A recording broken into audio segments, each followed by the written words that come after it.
Saludos cordiales. Ante la oportunidad nosotros les venimos a hablar sobre los símbolos y esquemas eléctricos, donde mi grupo estaría conformado por Marilyn Lovera, Verónica Meléndez, Franklin Pérez, César Amaro y bueno, mi persona, David Istandiel. Comencemos. Principalmente los símbolos y esquemas eléctricos son representaciones gráficas estandarizadas de componentes y conexiones enlazadas a circuitos e instalaciones eléctricas, los cuales permitirían una comunicación más clara y efectiva entre profesionales indiferentemente del campo. En términos generales, este tipo de simbología nos permitiría tanto identificar, diseñar y ejecutar instalaciones eléctricas en diferentes espacios o áreas, ya sea en organizaciones, viviendas o edificios, entre otros. Ante el hecho, cabe destacar la evolución o desarrollo que ha tenido este tipo de simbología a lo largo de la historia y el por qué la reconocemos ahora actualmente de tal manera. Principalmente se hace competente resaltar sus principales raíces, que fueron el periodo de 1884 y 1940, donde a raíz de la fundación del Instituto de Ingenieros Eléctricos y Electrónicos y el Instituto Americano de Ingenieros Eléctricos en sí se consolidaron o se unieron para establecer esfuerzos y establecer estándares en base a este tipo de simbología y esquemas eléctricos, claro está. Con ello surgió la ANSI, siendo un instituto nacional estadounidense o americano de estandarización, donde como tal fue este instituto que estableció un proceso más formal para establecer normas en base a la ingeniería, especialmente la eléctrica.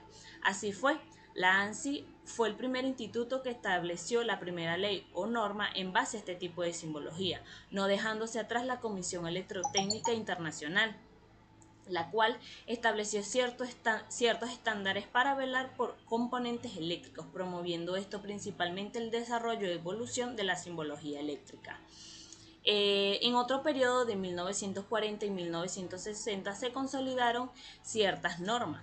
Entre eso, organizaciones o institutos como la IEC o la ANSI y otras se consolidaron para establecer estándares más actualizados o más complejos de la simbología eléctrica, promoviendo esto no solo una comunicación más efectiva, sino a la vez eficaz y saber identificar, diseñar y ejecutar mejor las instalaciones eléctricas en diferentes espacios, no dejando atrás los papeles cruciales que contribuyó Alemania. En ello se resalta la DIN, siendo un instituto alemán de normalización, donde como tal contribuyó a otras normas europeas, no dejando atrás en la BDE, siendo una asociación de tecnologías eléctricas y electrónicas de información, donde como tal veló por ciertas regulaciones y detalles existentes en la simbología eléctrica, es decir, que veló por ciertos detalles existentes en normas ya publicadas o ya fundadas, por así decirlo.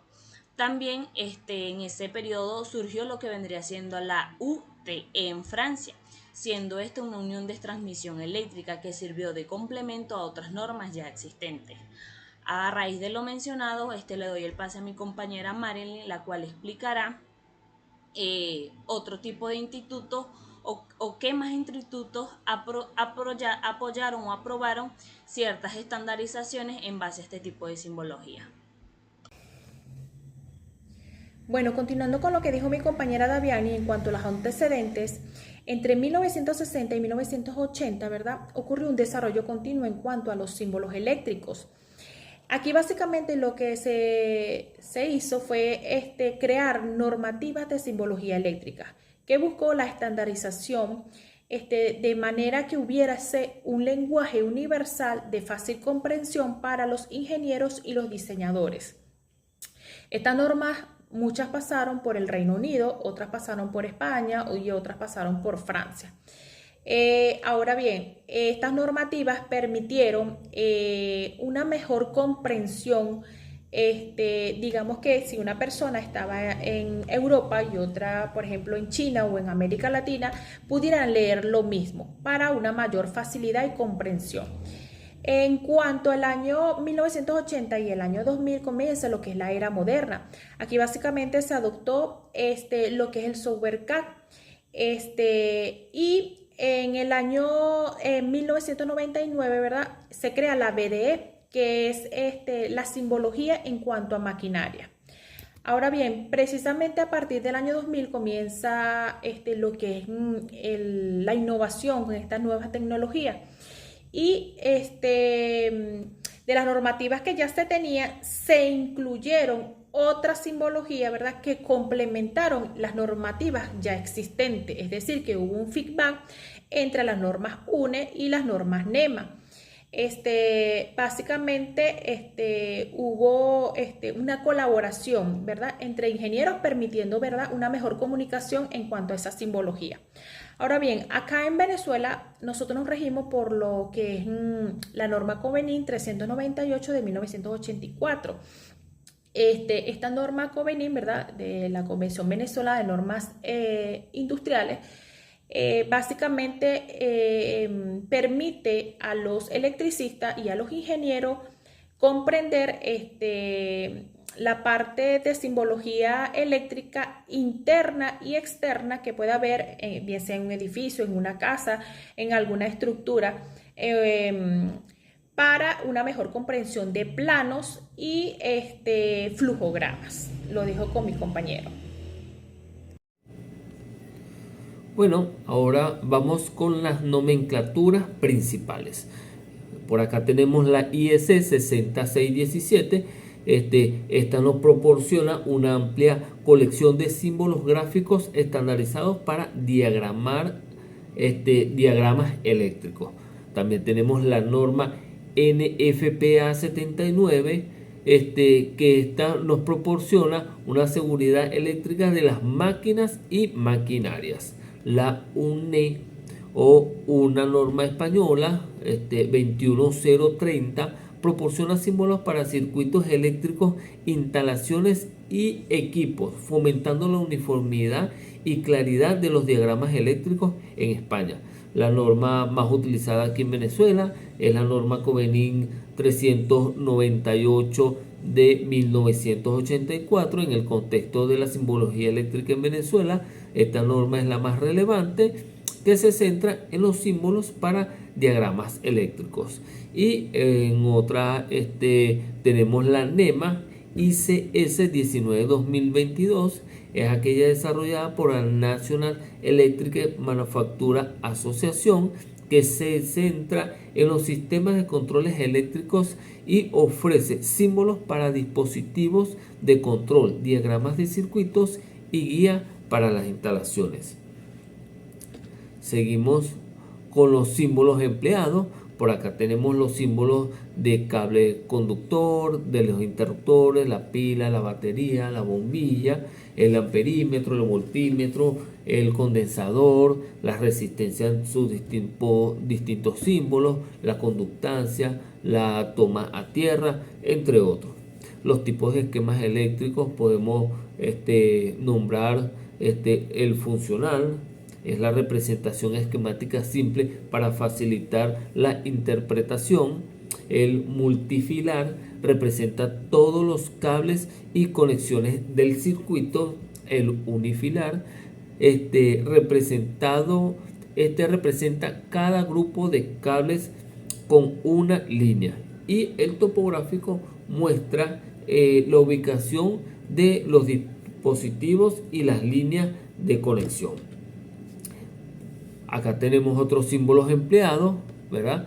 En las tablas tenemos los mecanismos, el multifilar, el unifilar y la descripción, ¿verdad? En esta tabla los comparamos, todos estos símbolos empleados, para que vean los símbolos, cómo se van a representar en los planos. Tenemos el interruptor, el conmutador de cruce, el pulsador, las lámparas, el timbre o zumbador, la caja de registro, cuadro de distribución, entre otros.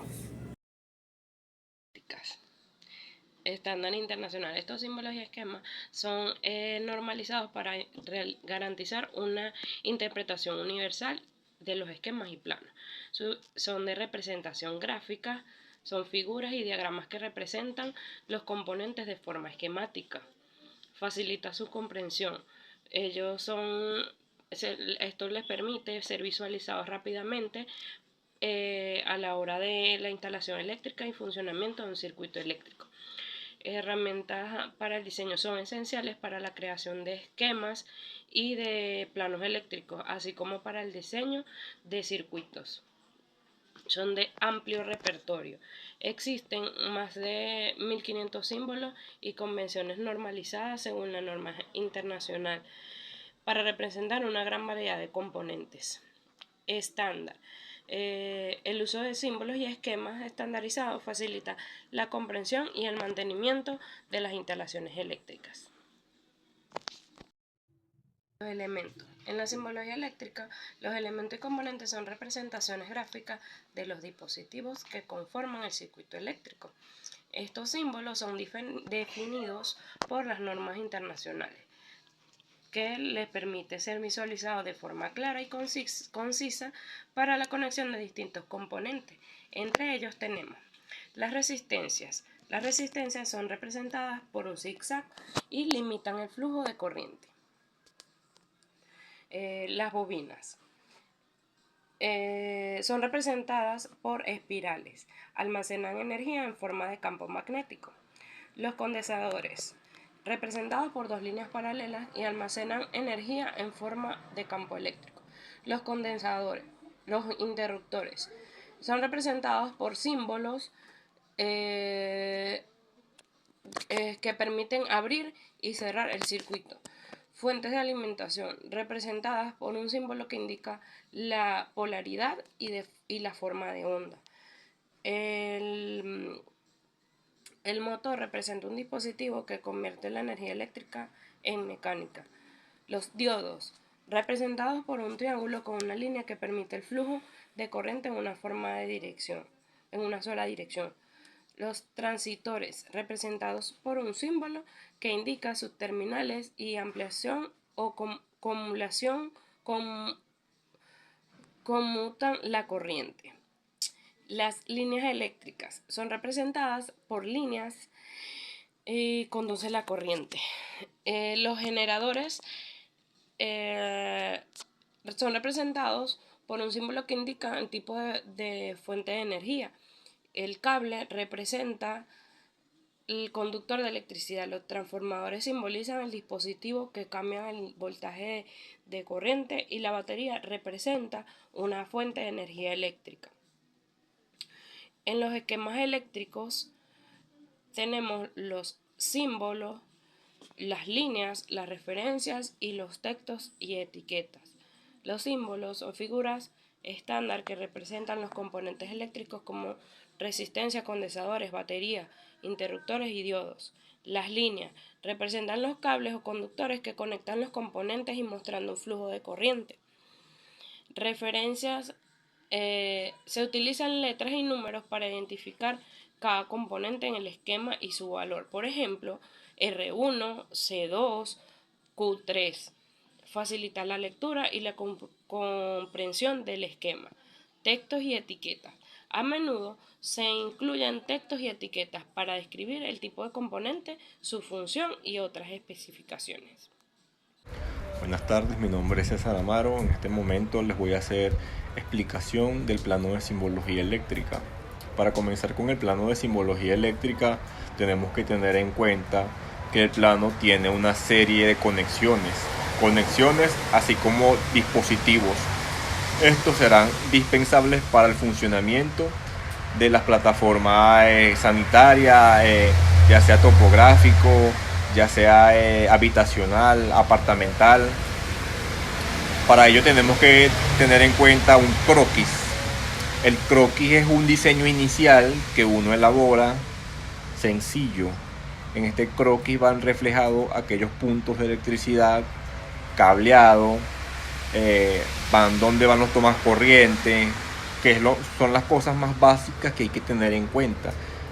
Así como también definir qué tipo de electricidad, si es 220, si es 110, para elegir el correcto cable, ya que no todos los cables tienen la misma función. Una vez también tenemos que medir.